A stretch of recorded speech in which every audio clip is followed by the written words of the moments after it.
Ay naman, do sa anak. O eto naman, si Mark Villar, tahimik ko ito ha.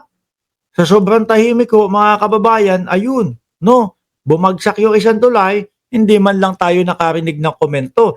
May sinabi, isa, dapat dagdagan pa yung measures natin para hindi na maulit yung mga substandard na project daw po. Oh, naalala nyo ho yan?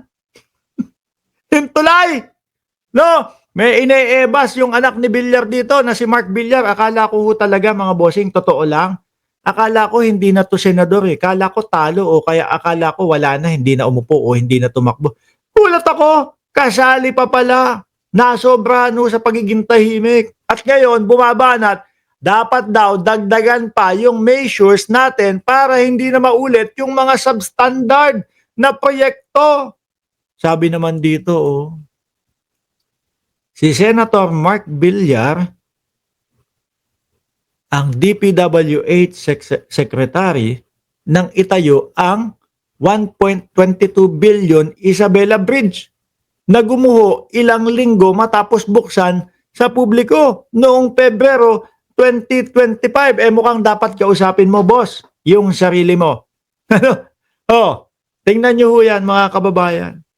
Sabi ng mga sumusuporta kay Pangulong Bongbong Marcos, banat kayo ng banat kay Pangulong Bongbong Marcos kaysa ganito, kaysa ganyan. Yun yung build nyo daw. 120 ang pangako nyo na maitatayo. Sekator lang daw po ang nagawa. Alam nyo yung sekator? 14 lang daw ang nagawa. Bumagsak pa yung isa. Oh. May pahabol pa si Chi. Boss Mike, Chi, bakit? Sabi ni Chi. Pinatanggal din yung isa kasi stairway to heaven daw.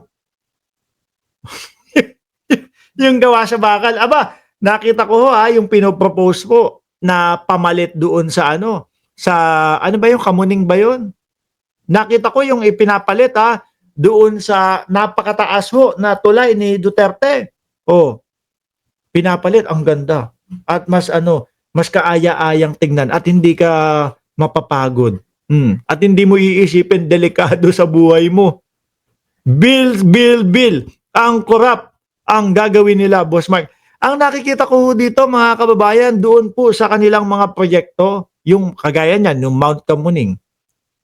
Basta, may pangako tayo sa mamamayang Pilipino, 120 ang kailangan matayo, kailangan mapakita natin yun. Boss, parang gigiba to. Hayaan mo na! Hayaan mo na! Kung gigiba, ang importante, tumayo. Ang importante, yung mga DDS, sisigaw, tatak Duterte yan.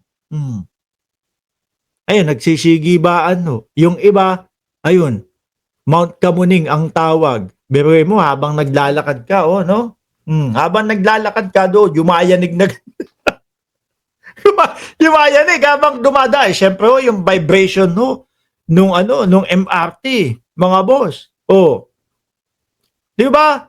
Hindi man sila nagkakadikit-dikit ng bakal, pero yung hangin, pagka umano yan, ramdam na ramdam mo yan. Huy! Imbis na yung buhok mo lang, kasama ka gaganon tanggal. Di ba? Yun ang napapansin natin doon sa kanilang mga proyekto. Mabilisan na lang, bara-bara na lang, basta madami tayong matapos. Ang ending 14. Bumagsak pa yung isa. Di ba? Mga buwaya, sabi, grabe kagahaman sa pera ang mga Villar. Lumaki ang mga bill nila sa build. Di ba? Yan yung sinisigaw lagi. Yan yung pinagmamalaki lagi ng mga DDS. Gulat nga ako dyan sa Kamuning Bridge. Natatakot ako kasi sa mga senior. Kasi senior na ako. Nginig tuhod, sabi ni Amanda Tory. Totoo, tsaka lalo na sa mga senior citizen. Siguro yung unang yung unang first floor pa lang kasi ang daming floor. Ang daming floor doon 'Di ba? Unang floor, okay na to, pagod na. Tapos papanik ka pa nung pagkaan. Wag na nga lang, bababa na nga lang ako, wag na lang tumawid. Iruin mo. Yung taas na yon, talagang heaven ang punta mo nun. Stairway to heaven. Bakit ngayon ka lang nagsalita? Villar, sabi ni Max. safe. Ngayon lang nagsalita, no? Kailangan daw, um, madaming measurements or madami daw kung ano-anong mga pagsubok na dadaanan yung mga proyekto. Yun pala, siya yung DPWH Secretary ng itayo yung 1.22 billion Isabela Bridge. Na gumuho ng ilang linggo matapos buksan sa publiko. Ano tawag dyan? Substandard.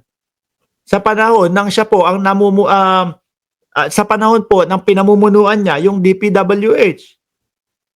Di ba?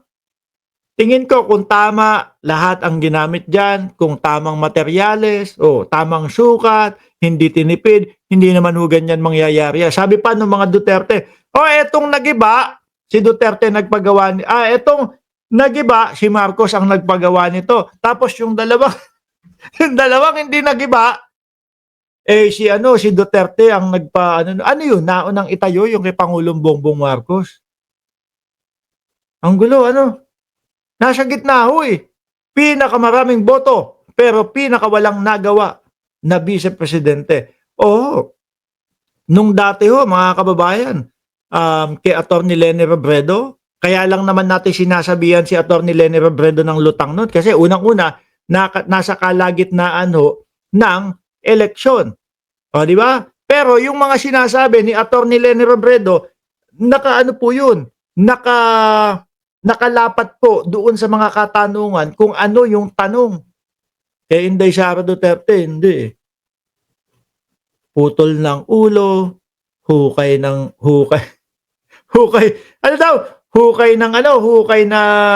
patay, itapos sa West Philippine Sea. Ganun puro cryptic po yung maririnig natin kay Inday Sara Duterte.